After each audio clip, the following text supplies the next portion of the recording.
नमस्कार दोस्तों, मैं हूं अभी कश्यप और आज मैं आपको बताने वाला हूं नवरात्रि व्रत की कथा। नवरात्र व्रत की कथा ब्रह्मा जी ने बृहस्पति जी को सुनाई थी। ब्रह्मा जी के अनुसार प्राचीन काल में मनोहर नगर में पिट्ठल नाम का एक अनाथ ब्राह्मण निवास करता था। वह माँ दुर्गा की काफ़ी पूजा किया करता था। उसके घर सुमति नाम की कन्या का जन्म हुआ। पिता प्रतिदिन देवी दुर्गा की पूजा करते तो सुमति उपस्थित रहती। एक दिन सुमति खेलती रह गई और पूजा में नहीं आई। पिता को पुत्री की इस बात पर क्रोध आया और बोली, आज तूने भगवती का पूजन नहीं किया है, इस कारण मैं किसी कुष्ठ रोगी या दरिद्र मनुष्य के साथ तेरा विवाह करूंगा। पिता के वचन सुनकर सुमति बोली, मैं आपकी कन्या हूँ तथा सब तरह से मैं आपके अधीन हूँ। जैसी आपकी इच्छा हो वैसा ही करो।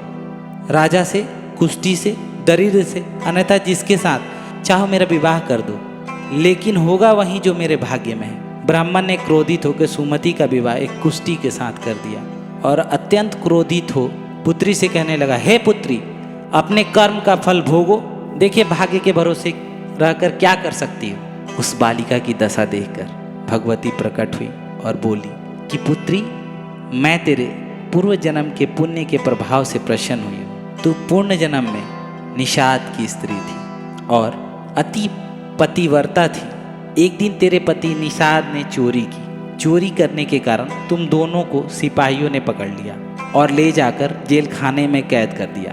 नवरात्र के दिनों में तुमने ना तो कुछ खाया ना जल ही पिया। इस प्रकार 9 दिन तक नवरात्र का व्रत हो गया। हे ब्राह्मणी, उन दिनों में जो व्रत हुआ, इस व्रत के प्रभाव से प्रसन्न होकर मैं तुम्हें मनोवांछित वर देती हूँ। तुम्हारी जो इच्छा है सो मांगो। तो उसने माँ से कहा, हे माँ, मेरे पति की कोढ़ को दूर कर दो। देवी ने कहा, उन दिनों तुमने जो व्रत किया था उस व्रत का एक दिन का पुण्य पति का कोढ़ दूर करने के लिए अर्पण करो। उस पुण्य के प्रभाव से तेरा पति कोढ़ से मुक्त हो जाएगा। तब उसके पति की शरीर भगवती दुर्गा की कृपा से कुष्ठ रोग से रहित हो गया। ब्रह्मा जी बोले, हे बृहस्पति, उस ब्राह्मणी की स्तुति सुनकर देवी प्रसन्न हुई और ब्राह्मणी से बोली, तेरे उदालय नामक अति बुद्धिमान, धन्यवान, कृतिवान और जितेंद्रिय पुत्र शीघ्र उत्पन्न होगा। सुमति ने कहा, हे माँ, हे भगवती दुर्गे, अगर आप मुझ पर प्रसन्न है तो कृपा कर मुझे नवरात्रि व्रत की विधि और उनके फल का विस्तार में वर्णन कीजिए। दुर्गा देवी ने उन्हें बताया, आश्विन मास के शुक्ल पक्ष की प्रतिपदा से लेकर 9 दिनों तक विधि पूर्वक व्रत करे। यदि दिन भर का व्रत ना कर सके तो एक समय भोजन करे। घर में घट की स्थापना और वाटिका बनाकर उन्हें प्रतिदिन जल से सींचे। नित्य विधि सहित पूजा करें। पुष्पों से विधि पूर्वक अर्घ्य दें। खांड, घी, गेहूँ, शहद, जौ, तिल, बेल, नारियल, दाक, कदम आदि से हवन करें। गेहूं से होम करने से लक्ष्मी की प्राप्ति होती है। खीर एवं चंपा के पुष्पों से धन की, बेल पत्रों से तेज व सुख की प्राप्ति होती है।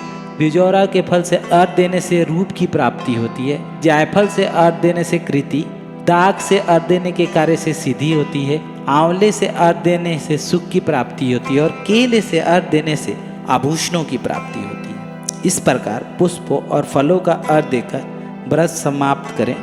9वें दिन यथाविधि हवन करें।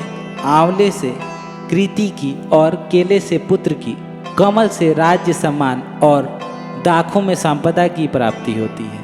इन 9 दिनों में जो कुछ दान आदि दिया जाता है उसका करोड़ों गुना फल मिलता है।